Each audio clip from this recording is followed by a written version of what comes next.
طالبان د موقت حکومت پلویان نه یو. په داسې حال کې چې ویل کېږي د جولای میاشتې په منځ کې په بین الافغاني مذاکرات پیل شي او د ملي مصالحې عالي شورا رئیس ډاکټر عبدالله وویل چې حاضر د طالبانو سره د موقت حکومت پر څرنګوالي هم بحث وکړي. نو تازه د هغه دې خبرو ته په غبرګون کې طالبانو ویلي چې د موقت حکومت پلویان نه دی او نه یې په دې اړه کومه طرحه چاته ورکړې ده.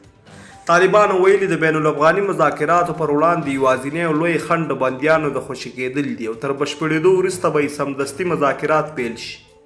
خو تر دې وړاندې حکومت دغه پروسه په ولایتونو کې د تاوتریخوالي د زیاتېدو په غبرګون کې ځنډولې ده او شرط یې ایښی تر هغو چې تاوتریخوالی د صفر کچې ته راټیټ نشي مذاکرات نه کوي.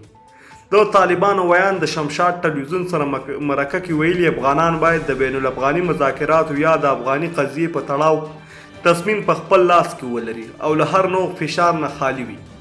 ګاونډي هیوادونه بېلابېل مسؤلیتونه لري. دوی باید دغه جریان چې افغان سولې ته رسوي په وړاندې باید خنډونه ایجاد نه کړي.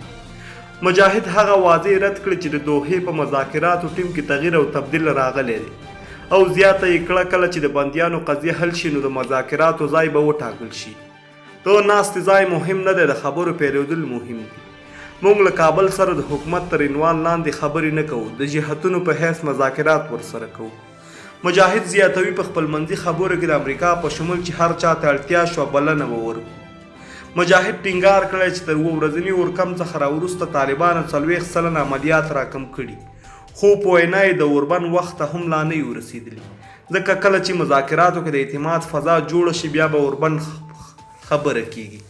په لوی ښارونو کې لوی عملیات نشته. زموږ لخوا ځانمرګي عملیات درول شوي ولسوالۍ ولایتونه مو نه دي سقوط کړي چې دا د عملیاتو د کمښت نمونه ده. مجاهد په وینا د موقت حکومت طرحه نه ده وړاندې کړې، نه یې پلویان دي، خو په وینا یې که په بین الافغاني خبرو کې نتایجو ته رسېدنه وشوه جنګ به ودرېږي.